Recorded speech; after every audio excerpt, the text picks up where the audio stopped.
ना तो gas heater है ना इलेक्ट्रिक हीटर है, ये है सेंट्रल हीटिंग सिस्टम।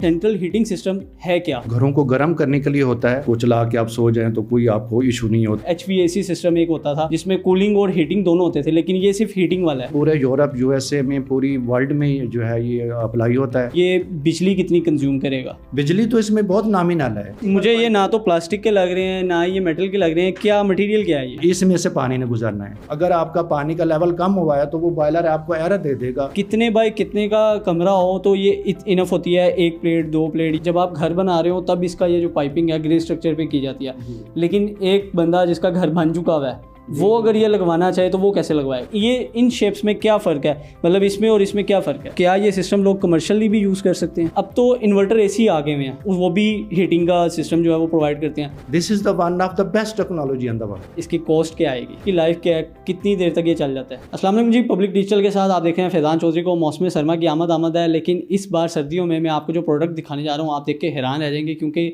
ये ना तो गैस हीटर है ना इलेक्ट्रिक हीटर है, ये है सेंट्रल हीटिंग सिस्टम। अब ये है क्या? मेरे साथ गजनफर साहब मौजूद हैं, उनसे जानेंगे और सारी डिटेल जानेंगे कि आखिर एक आम आदमी कैसे इसको अपने घर पे इंस्टॉल कर सकता है। तो सर, सबसे पहले तो बहुत शुक्रिया आपके वक्त देने का।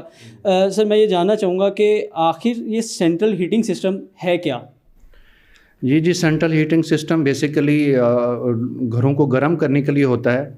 इसमें ये आपकी फायर प्लेसेस और दूसरे जो मोड ऑफ हीटिंग है जो कि that are not conducive for health, तो उनको ये रिप्लेस करता है। इसमें सफोकेशन नहीं है, ये ऑक्सीजन आपके कमरे की बर्न नहीं करता और ये आपका सेफ़ है। इसको चला के आप सो जाएं तो कोई आपको इशू नहीं होता और ये ऑटोमेटिकली ऑन ऑफ होता रहता है। HVAC सिस्टम एक होता था जिसमें कूलिंग और हीटिंग दोनों होते थे, लेकिन ये सिर्फ हीटिंग वाला है। ये सिर्फ हीटिंग सिस्टम है। HVAC वाला जो हीटिंग और कूलिंग का है वो एक डिफरेंट चीज़ है। ये पूरे यूरोप USA में पूरी वर्ल्ड में जो है ये अप्लाई होता है। अब इसको जो आप एग्जीक्यूशन में 2 स्टेजेस होती हैं। पहले स्टेज में तो जब आपका घर बन रहा है आपने पाइपिंग इसकी लाजमी डलवानी है। वो पाइपिंग जो है वो आपकी अंडरग्राउंड भी हो सकती है। उसमें दूसरा ऑप्शन मैनीफोल्ड के थ्रू जो है वो जॉइंटलेस पाइपिंग का ऑप्शन भी है। तो वो जब आपकी पाइपिंग एक दफ़ा डल जाएगी तो उसको हम प्रेशर दे के हम स्टैंड कर देते हैं। वो तब तक आपका प्रेशर स्टैंड रहेगा जब तक आप इक्विपमेंट की स्टेज नहीं आती। इक्विपमेंट की स्टेज कब आती है? वो जब आप रेडी टू शिफ्ट होते हैं, आपका मार्बल फ्लोरिंग ये वो पेंट ईच एंड एवरीथिंग मुकम्मल हो गया, उस वक्त हमने आके अंदर आपका ये रेडिएटर्स लग जाएंगे और बाहर ये बॉयलर आपका हैंग हो जाएगा। जहाँ पर हमने बॉयलर हैंग करना है वहाँ आपको 3 पॉइंट चाहिए, पानी, बिजली, गैस। ठीक है। जो गैस है वो इसका बॉयलर का टेम्परेचर 80 डिग्री पे लेके आएगी और जो इसके अंदर पंप है वो बिजली पे चलता है। ठीक है। तो उसने आपका वो 70-80 वाट के करीब वो लेता है। उसने आपका जो पानी जो है वो सर्कुलेट करवाना है। मतलब इसको लगवाने के लिए एक घर में पानी, बिजली, गैस तीनों कनेक्शन होना ज़रूरी है? जी बिल्कुल। अगर किसी के पास गैस का इश्यूज़ हैं तो इसको हम LPG पे भी कर सकते हैं। मतलब LPG की ऑप्शन भी है। कौन कौन से कंपोनेंट इसके अंदर ज़रूरी होते हैं? मतलब एक आम आदमी अगर घर में हमारी ये वीडियो देख के लगवाना जाता है सेंट्रल हीटिंग सिस्टम, तो वो सबसे पहले मतलब जब जाएगा लेने के लिए उसको कौन कौन से पार्ट्स खरीदने पड़ेंगे? हमारे पास कंप्लीट रेंज पाइपिंग से लेके पाइपिंग, फिटिंग, इंसुलेशन और फिर इक्विपमेंट के अंदर हमारा बॉयलर्स, रेडिएटर्स, टॉवल वार्मर्स जो कि बाथरूम्स में इस्तेमाल होते हैं, इनमें भी 2 ऑप्शंस हैं। MS वाइट पाउडर कोटेड है, क्रोम है। तो ये सारी प्रोडक्ट, फिर वॉल लगेंगे। कमरे में आप नहीं बैठे, आप वो उसको आप जो है वो आपके पास ऑप्शन है, आप उसको बंद कर दें। आपने 8 से 9 कमरों में प्रोविज़न दी है लेकिन आप एट ए टाइम 2 से 3 चला रहे हैं, तो बाकियों के वाल आप बंद कर देंगे तो उसको आपका जो है वो बाईपास कर जाएगा वो और उसी अकॉर्डिंगली फिर आपकी जो पीछे एनर्जी है वो भी मतलब कम हो जाएगी ना, यानी आपका बिल भी कम आएगा। तो आप पार्शली जितने चाहें चला लें। यहाँ पे इसके पाइप पड़े हुए नज़र आ रहे हैं। अगर मैं ये थोड़ा सा इसको ये ना तो मुझे ये ना तो प्लास्टिक के लग रहे हैं ना ये मेटल के लग रहे हैं, क्या मटेरियल क्या है ये बेसिकली पॉलीइथिलीन है। अच्छा। इसके आउटर ये 3 लेयर पाइप होता है, एक्चुअली 5 लेयर होता है लेकिन आपको विजिबल 3 होती हैं। ये आउटर इनर इसके जो है वो पॉलीइथिलीन होता है, दरमियान में एल्यूमिनियम की फॉइल डली होती है। वो इस वजह से कि रस्टिंग वगैरह इसमें ना आए। इसमें से पानी ने गुजरना है। ये जो पानी है ये आप रिपीटेडली फिल नहीं होता। एक दफ़ा हमने फिल कर दिया तो एटलीस्ट 15 दिन तक जो है वो ही पानी सर्कुलेट करता जाता है, क्लोज सर्किट होता है।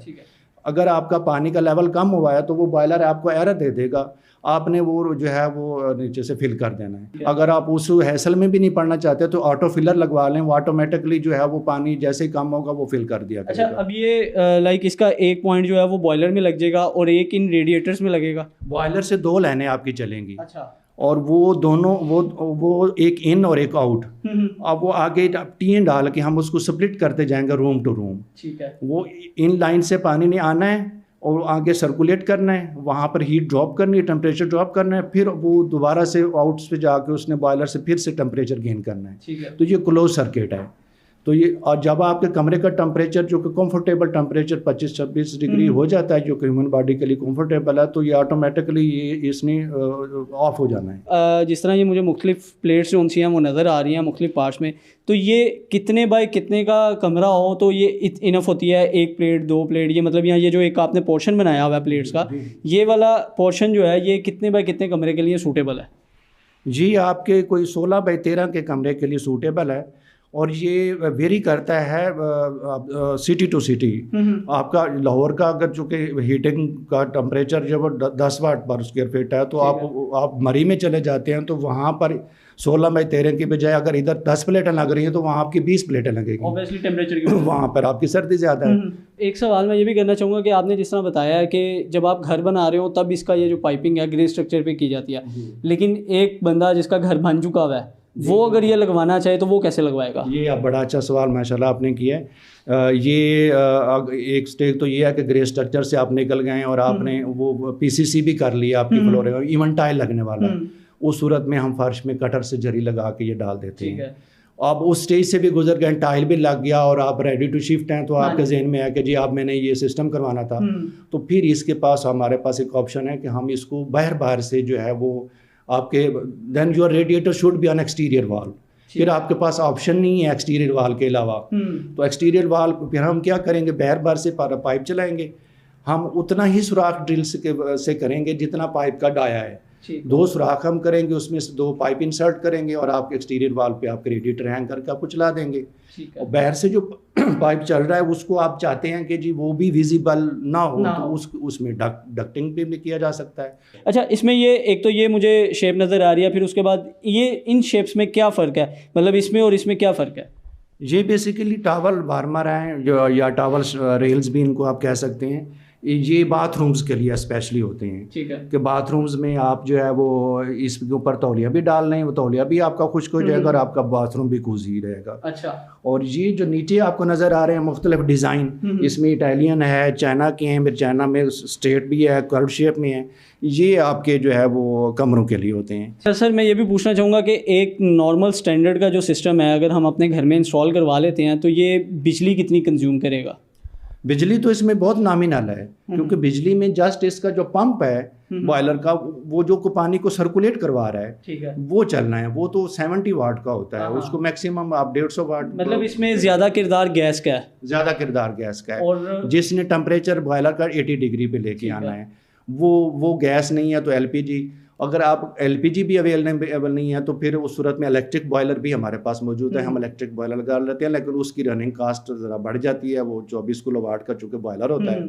और नदरन एरियाज़ में जहाँ पर वो चूँकि हैवी वहाँ पर सिस्टम चाहिए होता है, तो वहाँ पर आपका डीजल पे भी बॉयलर अवेलेबल है और इवन ये तो लकड़ी और कोयला पे भी अवेलेबल है। ये तो घर के लिए आपने सिस्टम बताया, तो क्या ये सिस्टम लोग कमर्शियली भी यूज़ कर सकते हैं? बिल्कुल, ये कमर्शियली भी यूज़ कर रहे हैं लोग और कर सकते हैं, और इंडस्ट्री में भी इसकी एप्लीकेशन है और रेजिडेंशियल भी, तीनों सेक्टर्स में। अब तो इन्वर्टर एसी आ गए हैं, वो भी हीटिंग का सिस्टम जो है वो प्रोवाइड करते हैं, तो क्या आपको नहीं लगता कि इससे बेहतर वो है? जो इन्वर्टर्स हैं उसमें भी आपकी ड्राइनेस होगी, उसमें भी आपको सफोकेशन मिलेगी, वो चूँकि वहाँ पर भी तो आपकी गैस जो है वो उसके अंदर आप फिल्ड होती है, उसमें भी क्लोरोफ्लोरोकार्बन्स और दूसरी जो डेंजरस फ्यूम्स हैं वो निकल रहे हैं, तो वो भी उससे तो ये बहुत बेहतर है। ठीक है, यानी हीटिंग साइड पे this is the one of the best technology in the world. तो आखिर में सबसे अहम सवाल आपसे पूछना चाहूँगा कि इसकी कॉस्ट क्या आएगी?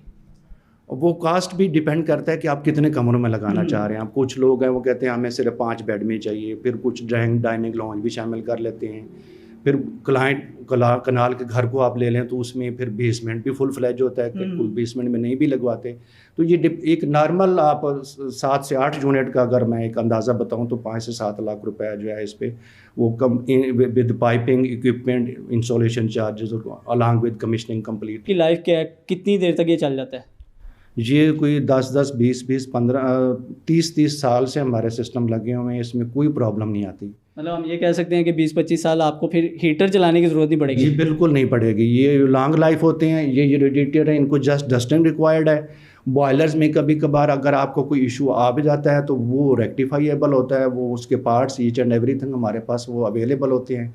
सर्विस हमारी जो है वो अल्हम्दुलिल्लाह बहुत है, मतलब पहली कॉल पे हमारा बंद जो है वो टेक्निकल बंदा है, वो जाके उसको देखता है। चलिए सर, बहुत शुक्रिया।